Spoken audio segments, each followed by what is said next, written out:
सभी साथियों को गुड मॉर्निंग। मैं हूं मंजीत कुमार सिंह और आप देख रहे हैं अपना यूट्यूब चैनल कॉम्पिटिटिव जोन। आज हम लोग इस वीडियो में संविधान का भाग 1 आज हम लोग शुरू कर रहे हैं। ठीक है, इससे पहले हम लोग संविधान की विशेषता पढ़ लिए हैं, संविधान की प्रस्तावना पढ़ लिए हैं, संविधान के निर्माण प्रक्रिया, संवैधानिक विकास पढ़े हैं और आज से हम लोग भाग शुरू कर रहे हैं। जैसा कि हम लोग जानते हैं कि हमारे संविधान में कितने भाग हैं, तो 22 भाग हैं काउंटिंग के हिसाब से, लेकिन नंबरिंग के हिसाब से अगर देखा जाए तो 22 भाग हैं, जबकि काउंटिंग के हिसाब से आपको कितने हो गए, 25 हो गए हैं। ठीक है, 22 का 22 ही है आपका, ऐसे 23वां भाग नहीं है, लेकिन ए बी करके जोड़कर आपको 25 भाग हो चुके हैं। ठीक है, तो इसमें हम लोग आज से शुरू करेंगे भाग 1। तो सबसे पहले ये क्वेश्चन आएंगे कि भाग 1 का विषय क्या है। ठीक है, तो भाग 1 के विषय क्या है, संघ एवं उसके राज्य क्षेत्र। चूंकि संविधान अंग्रेजी में लिखा गया है, इसलिए इसमें आपको the union and it's territory, ठीक है, संघ एवं उसके राज्य क्षेत्र। ठीक है, तो पहला क्वेश्चन क्या आएंगे कि भाग 1 का विषय क्या है। तो भाग 1 का विषय क्या है, संघ एवं उसके राज्य क्षेत्र। ठीक है, और इसमें कितने अनुच्छेद हैं। ठीक है, तो भाग 1 में कितने अनुच्छेद का वर्णन किया गया है, तो अनुच्छेद 1 से 4 तक वर्णन किया गया है। ठीक है, तो इसमें कितने अनुच्छेद पढ़ना है हम लोग को, 4 अनुच्छेद के बारे में पढ़ना है। ठीक है, चलिए, तो अनुच्छेद 1 में क्या है, अनुच्छेद 1 में देखिए, अनुच्छेद 1 में आपको 3 बातें कहे गए हैं। ठीक है, अनुच्छेद 1 में 3 बातें कहे गए हैं। पहला क्या है कि भारत अर्थात इंडिया, भारत अर्थात इंडिया, भारत अर्थात इंडिया राज्यों का संघ है, राज्यों का संघ है। ठीक है, भारत अर्थात इंडिया राज्यों का संघ है। India is union of state. India क्या है कि यूनियन है। ठीक है, अब यूनियन का मतलब क्या होता है, देखिए, संघ का मतलब होता है यूनियन, यूनियन और फेडरल, फेडरल। ठीक है, एक परिसंघ भी होता है, एक परिसंघ भी होता है। ठीक है, परिसंघ भी होता है, कन्फेडरल। ठीक है, तो इसका मतलब समझेंगे। अनुच्छेद 1 में क्या कहा गया है कि भारत अर्थात इंडिया राज्यों का संघ। इंडिया क्या है, राज्यों का संघ है। इंडिया क्या है, यूनियन ऑफ स्टेट। ठीक है, ऐसे यूनियन का मतलब, संघ का मतलब 2 होता है, यूनियन और फेडरल। तो हमारे देश में यूनियन है, फेडरल नहीं है। यूनियन का मतलब होता है कि भारत में अभी कितने राज्य हैं, 28 राज्य हैं और 8 केंद्र शासित प्रदेश है। ये भारत से अलग नहीं हो सकते। यूनियन का मतलब होता है कि मतलब कि उसके राज्य उससे अलग नहीं हो सकते। लेकिन फेडरल का मतलब होता है, जैसे अमेरिका, अमेरिका में आपको 50 राज्य हैं, तो इससे अमेरिका से राज्य अलग हो सकते हैं। तो फेडरल का मतलब होता है कि उसके राज्य उससे अलग हो सकते हैं। ठीक है, और परिसंघ में भी वही होता है कि परिसंघ में भी उसके राज्य क्या हो सकते हैं, अलग हो सकते हैं, लेकिन यूनियन में उसके राज्य अलग नहीं हो सकते। तो हमारा देश का जो संविधान है, ठीक है, वो क्या है, अनुच्छेद 1 में क्या लिखा गया है, जो भारत है वो राज्यों का संघ है, राज्यों का यूनियन है, फेडरल नहीं है। ठीक है, फेडरल नहीं है। यूनियन कहने का मतलब कि भारत का जितना राज्य है वो भारत का ही भाग रहेगा, किसी दूसरे देश का भाग नहीं बन सकता है। लेकिन अमेरिका में क्या है, फेडरल शब्द है, वहां के राज्य उससे अलग हो सकते हैं। ठीक है, तो ये दोनों का मतलब समझ में आ गया होगा, यूनियन, फेडरल और परिसंघ। यूनियन का मतलब कि उसके राज्य उससे अलग नहीं होंगे, उस देश के राज्य उससे अलग नहीं होंगे, जैसे भारत। फेडरल का मतलब उसके राज्य उससे अलग हो सकते हैं, जैसे अमेरिका। और परिसंघ में भी वही काम है कि राज्यों पर सरकार का नियंत्रण बहुत ही कम होता है। ठीक है, इसमें बहुत कम होगा, इसमें थोड़ा ज्यादा होगा, और इसमें मतलब कह सकते हैं कि एकदम बहुत ज्यादा, मतलब इससे आप अलग नहीं हो सकते। तो भारत क्या है? राज्यों का संघ है, यूनियन है। राज्यों का क्या है? यूनियन है। भारत अर्थात इंडिया, भारत के संविधान में भारत के कितने नामों का वर्णन मिलता है, ये क्वेश्चन आता है। तो दो ही नाम है, जैसे हमारे देश के और भी अन्य नाम हैं, हिंदुस्तान है, आर्यावर्त है, तो ये सब का कहीं उल्लेख हमारे संविधान में नहीं किया गया। ठीक है, तो क्वेश्चन अगर बनता है कि भारत के संविधान में भारत को कितने नामों से जाना गया, और 4 ऑप्शन दे देंगे, तो उसमें आपको केवल 2 नाम है हमारे संविधान में, भारत और इंडिया। ठीक है, चलिए, तो अनुच्छेद 1 में क्या है? भारत अर्थात इंडिया राज्यों का संघ है। ठीक है, अब क्वेश्चन ये उठेगा कि आखिर राज्य कौन होंगे, है ना? राज्यों का प्रावधान कहाँ है? तो फिर यहाँ पे एक बात लिखा है कि राज्य एवं राज्य क्षेत्र वे होंगे, राज्य एवं राज्य क्षेत्र वे होंगे जो पहली अनुसूची में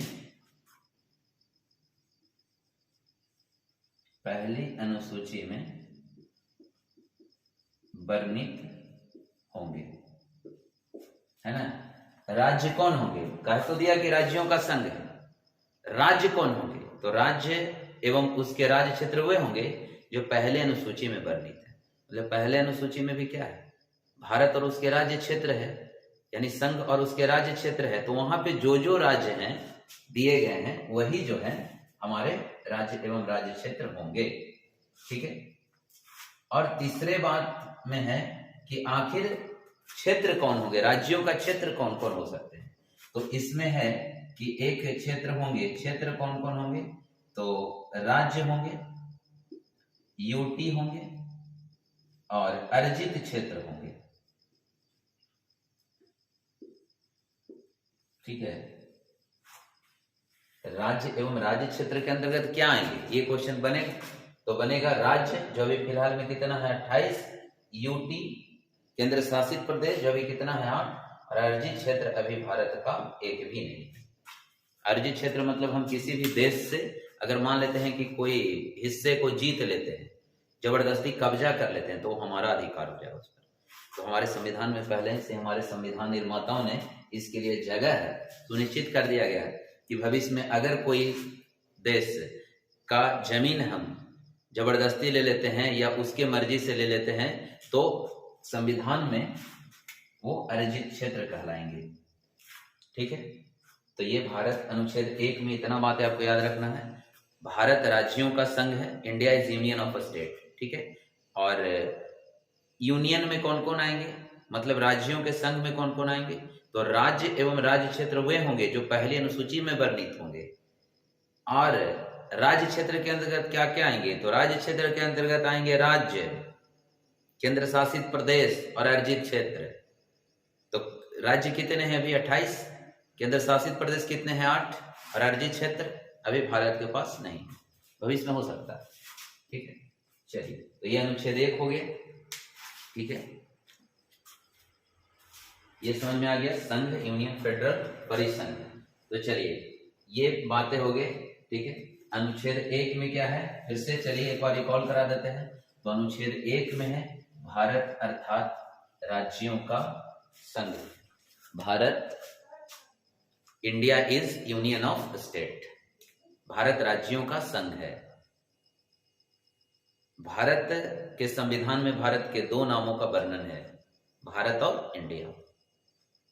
ठीक है, फिर इसी में जो है अनुच्छेद 1 में आप 3 बातें याद रखेंगे, भारत राज्यों का संघ है, और इसमें राज्य एवं राज्य क्षेत्र वे होंगे जो पहली अनुसूची में वर्णित है।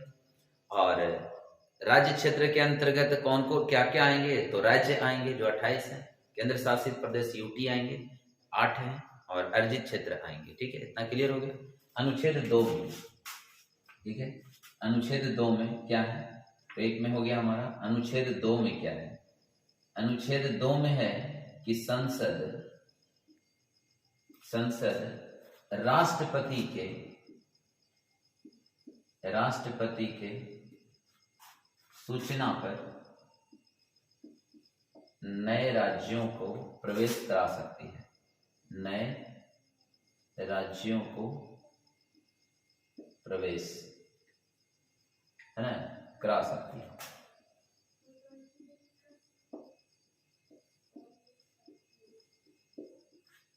संसद राष्ट्रपति के सूचना पर, मतलब कि ऐसा नहीं है कि राष्ट्रपति की अनुमति जरूरी, राष्ट्रपति को सूचना दे देगा कि हम कोई भी विदेशी राज्य को अपने देश में मिला रहे हैं, जबरदस्ती कर रहे हैं या कुछ कर रहे हैं, उससे मतलब नहीं राष्ट्रपति।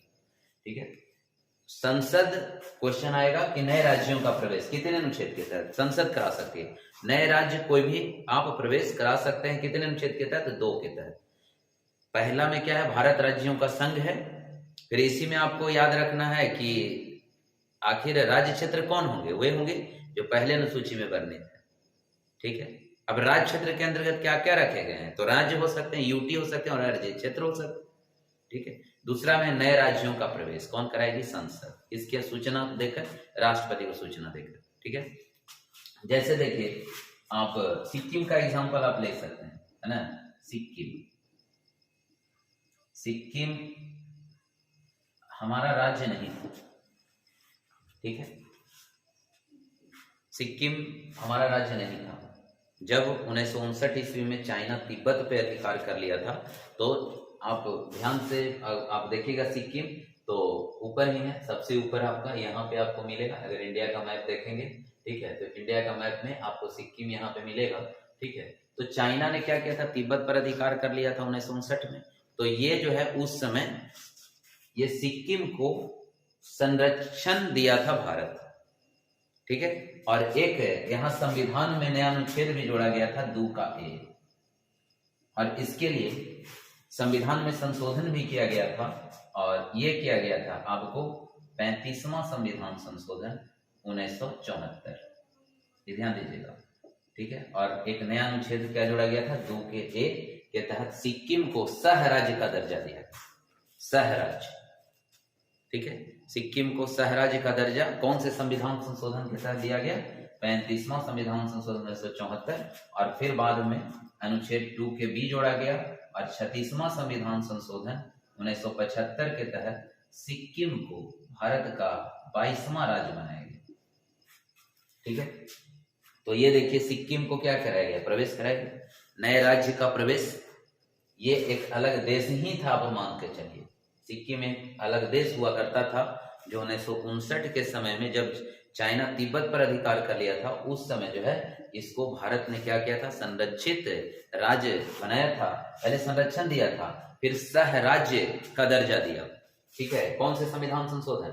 35वां संविधान संशोधन 1974 में, और एक नया अनुच्छेद 2 के ए जोड़ा, और 2 के बी के तहत आपको 36वां संविधान संशोधन 1975 के तहत सिक्किम को 22वां राज्य का दर्जा दिया गया। तो क्वेश्चन आएगा कि सिक्किम को 22वां राज्य का दर्जा कौन से संविधान संशोधन के तहत दिया गया? बोलिए, 36वां संविधान संशोधन। और कब डेट पूछता है? 1975। ठीक है, और सह राज्य का दर्जा कब दिया था? तो 34वां संविधान संशोधन, 35वां संविधान संशोधन 1974। ये 2 अनुच्छेद भी आप ध्यान में रखेंगे, 2 के और 2 के बी। तो पहला अनुच्छेद में क्या है, भारत राज्यों का संघ है, दूसरा में नए राज्यों का प्रवेश, और तीसरा में क्या कहता है? तीसरा में कहता है कि संसद किसी भी राज्य, किसी भी कोई भी राज्य का निर्माण कर सकती है। ठीक है, देखिए ये क्लियर हो गया।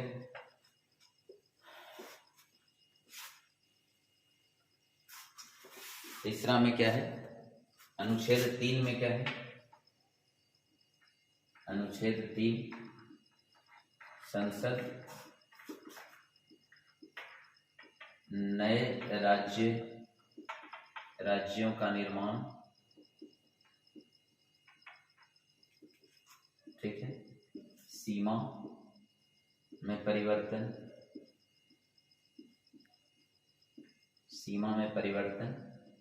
और उसके नाम में परिवर्तन कर सकता है, सीमा नाम में परिवर्तन कर सकता है।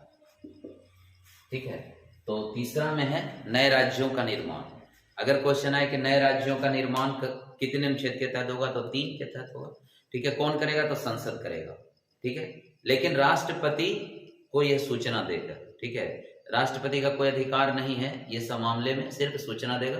ठीक है, आप राष्ट्रपति सूचित कर देगा जिस राज्य का आप निर्माण कर रहे हैं वहां पे, या कोई राज्य को आप तोड़ रहे हैं तो राष्ट्रपति सूचना कर देगा कि हम आपके राज्य को 2 भागों में बांट रहे हैं। ठीक है, इसमें राज्यों का कोई भी सहमति की जरूरत नहीं होती है। ठीक है, तो संसद नए राज्यों का निर्माण करती है, उसके सीमा में परिवर्तन करती है, उसके नाम में परिवर्तन कर सकती है। ठीक है, कितने अनुच्छेद के तहत? तो 3 के तहत।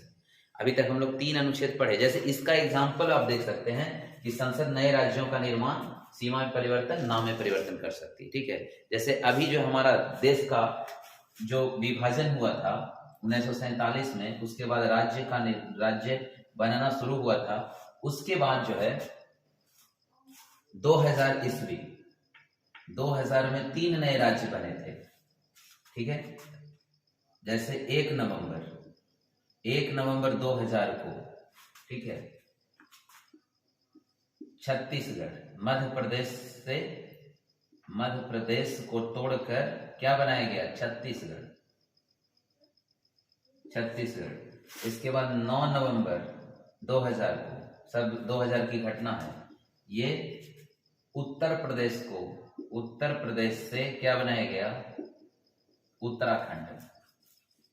और 15 नवंबर 2000 को बिहार से क्या बनाया गया? बिहार से झारखंड। तो ये सब देखिए नए राज्य का निर्माण किया संसद ने। ठीक है, तो इसको ध्यान में रखिएगा। 1 नवंबर, 9 नवंबर, 15 नवंबर को 3 नए राज्य का निर्माण किया गया था। मध्य प्रदेश से छत्तीसगढ़ बना, उत्तर प्रदेश से उत्तराखंड बना और बिहार से झारखंड बना। और देखिए तेलंगाना बना, आंध्र प्रदेश को विभाजित करके तेलंगाना का निर्माण किया गया।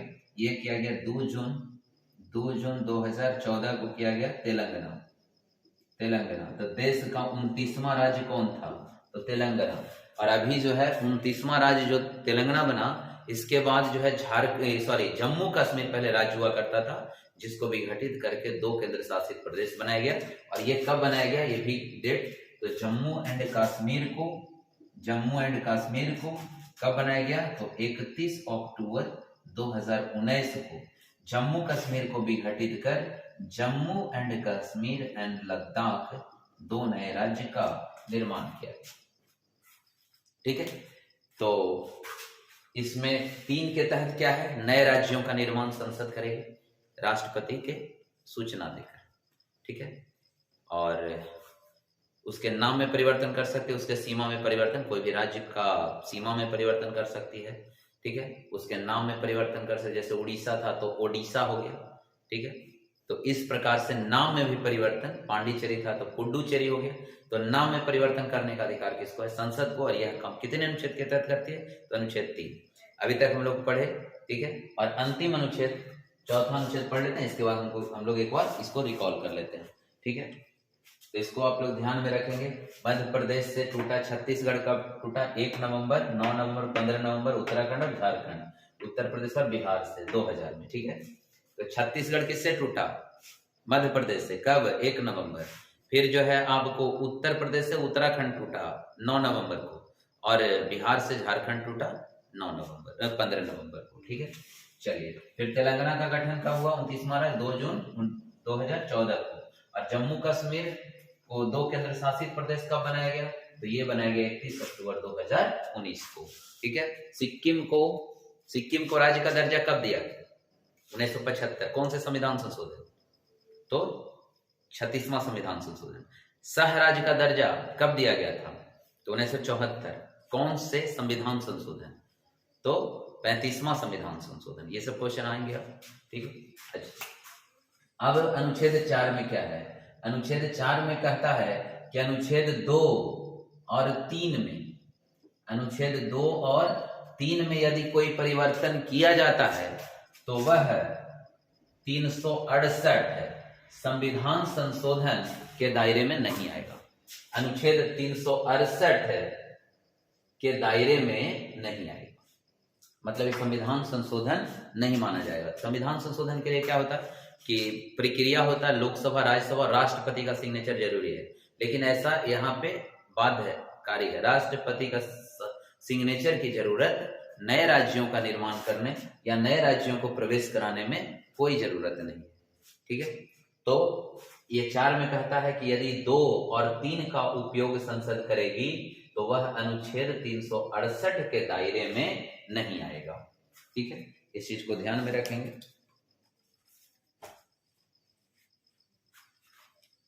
ठीक है, अनुच्छेद 2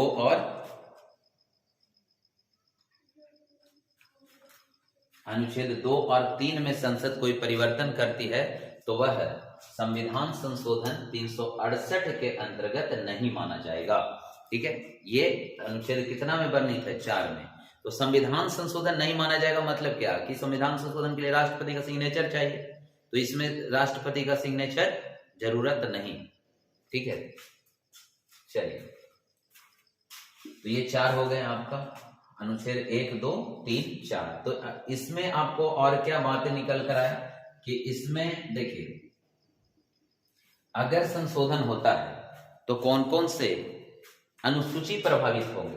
तो अनुसूची 1 और 4 ये 2 प्रभावित होते हैं और इसमें राष्ट्रपति बाध्य है ना, राष्ट्रपति बाध्यकारी साबित होते हैं। तो यदि नए राज्य का निर्माण होता है, अगर क्वेश्चन ऐसे बने नए राज्य का निर्माण होता है तो कौन से अनुसूची प्रभावित होंगे? तो अनुसूची 1, क्योंकि यहाँ पे लिखा हुआ है कि भारत और उसके राज्य क्षेत्र, और 4 में क्या है? राज्यसभा के सीटों का आवंटन। तो अगर कोई नया राज्य बने जाएगा है ना, किसी से तोड़कर दूसरे राज्य बना दे तो राज्यसभा सीट भी चले जाएंगे, तो उसके राज्यसभा सीटों में भी परिवर्तन करना पड़ेगा। तो कौन से अनुसूची प्रभावित होंगे? 1 और 4। ठीक है, चलिए एक बार फिर से हम लोग रिकॉल करते हैं। ठीक है, तो सबसे पहले भाग 1 का विषय बताइए क्या है? तो भाग 1 का विषय है संघ एवं उसके राज्य क्षेत्र। संघ एवं उसके राज्य क्षेत्र। ठीक है, इसमें कितने अनुच्छेद हैं? तो 1 से 4 है। अनुच्छेद 1 क्या कहता है? भारत राज्यों का संघ है, India is union of state. इसमें 2 नाम भारत का वर्णित है, भारत और इंडिया। कौन कौन से राज्य क्षेत्र होंगे? तो राज्य क्षेत्र वे होंगे, राज्य एवं राज्य क्षेत्र वे होंगे जो पहली अनुसूची में वर्णित है। इसमें राज्य क्षेत्र के अंतर्गत क्या क्या होंगे? तो राज्य क्षेत्र के अंतर्गत राज्य होंगे जो अभी 28 है, यूटी होंगे केंद्र शासित प्रदेश जो 8 है, और अर्जित क्षेत्र होंगे जो अभी नहीं। ये पहला अनुच्छेद में हो गया। दूसरा में है नए राज्यों का प्रवेश। संसद नए राज्यों का प्रवेश करा सकती है, ठीक है, राष्ट्रपति को सूचना देकर। जैसे में सिक्किम हमारा देश नहीं, राज्य नहीं था, ठीक है, वो अलग देश हुआ करता था। तो भारत ने कौन से अनुच्छेद 2A जोड़ा और कौन से संविधान संशोधन किया? 35वां संविधान संशोधन 1974 के तहत सिक्किम को सह राज्य का पहले दर्जा दिया। फिर 2B जोड़ा, 2B जोड़कर क्या किया? 36वां संविधान संशोधन 1975 के तहत सिक्किम को 22वां राज्य का दर्जा दिया गया। तीसरा में नए राज्य का निर्माण संसद करेगी, ठीक है, और ये सारे काम जो होते हैं जैसे, और ये साधारण बहुमत से होते हैं, 50% + 1 है ना, साधारण बहुमत से ये सारे कार्य होते हैं। ये जो है तीसरा में नए राज्यों का निर्माण करेगी संसद, फिर इसके सीमा में परिवर्तन, इसके नाम में परिवर्तन कर सकती है, ठीक है। जैसे हम आपको एग्जाम्पल भी दी, ठीक है, 2000 में 3 राज्य बने थे, ठीक है, मध्य प्रदेश से टूटकर छत्तीसगढ़ बना 1 नवंबर 2000 को। फिर उत्तर प्रदेश से टूटकर उत्तराखंड बना 9 नवंबर 2000 को, और फिर 15 नवंबर 2000 को बिहार से टूटकर झारखंड नया राज्य बना। तेलंगाना भारत का 29वां राज्य बना था, वो कब बना था? 2 जून 2014 को बना था। और अभी जम्मू कश्मीर को जो राज्य था उसको 2 केंद्र शासित प्रदेश जम्मू कश्मीर और लद्दाख को बनाया गया, और ये कब बनाया गया? 31 अक्टूबर 2019 को। और अनुच्छेद 4 क्या कहता है? अनुच्छेद 4 कहता है कि कोई भी अगर अनुच्छेद 2 और 3 में संसद कोई परिवर्तन करती है तो अनुच्छेद 368 के तहत वो संविधान संशोधन के अंतर्गत नहीं माना जाएगा, मतलब 368 का वो उपयोग नहीं होगा, ठीक है। इसमें राष्ट्रपति क्या है? बाध्य है, ठीक है। और कोई भी परिवर्तन अगर नया राज्य बनता है तो कौन से अनुसूची प्रभावित होंगे, ये क्वेश्चन आएगा। तो कौन से अनुसूची? अनुसूची 1 और अनुसूची 4, ठीक है। तो ये संघ एवं उसके राज्य क्षेत्र। इसके बाद हम लोग इसके नेक्स्ट पार्ट में हम लोग पढ़ेंगे आखिर राज्य तो हो गए सारे, अब राज्य कौन कौन होंगे और राज्यों का विकास कैसे हो, कौन कौन से समिति आया, ठीक है। तो इसके लिए उस समय आपका देसी रियासत भी थे, है ना, 552 देसी रियासत थे, उसको क्या किया गया कि भारत में मिलाया गया। कौन कौन व्यक्ति इसमें शामिल थे, तो वो सब के बारे में हम लोग नेक्स्ट वीडियो में जानेंगे, ठीक है। तो चलिए वीडियो को यहीं तक रोकते हैं और मिलते हैं नेक्स्ट वीडियो में। जय हिंद।